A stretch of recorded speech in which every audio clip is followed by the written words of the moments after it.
أعوذ بالله من الشيطان الرجيم. بسم الله الرحمن الرحيم. لا أقسم بيوم القيامة ولا أقسم بالنفس اللوامة. أيحسب الإنسان أن لن نجمع عظامه بلى قادرين على أن نسوي بنانه بل يريد الإنسان ليفجر أمامه يسأل أيان يوم القيامة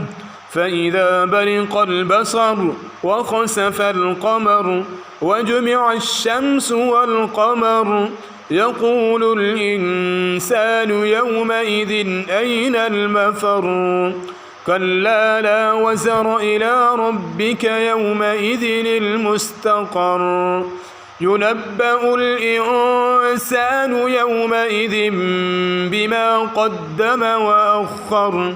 بل الإنسان على نفسه بصيرة ولو ألقى معاذيره لا تحرك به لسانك لتعجل به إن علينا جمعه وقرآنه فإذا قرأناه فاتبع قرآنه ثم إن علينا بيانه كلا بل تحبون العاجلة وتذرون الآخرة وجوه يومئذ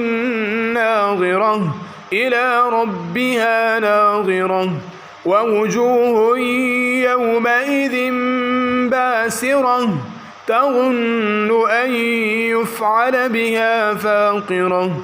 كلا إذا بلغت التراقي وقيل من راق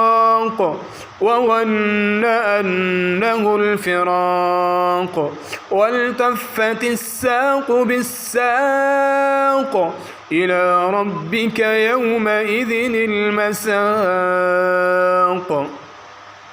فلا صدق ولا صلى ولكن كذب وتولى ثم ذهب إلى أهله يتمطى أولى لك فأولى ثم أولى لك فأولى أيحسب الإنسان أن يترك سدى ألم يك نطفة من مني يمنى ثم كان علقة فخلق فسوى فجعل منه الزوجين الذكر والأنثى أليس ذلك بقادر على أن يحيي الموتى صدق الله العظيم.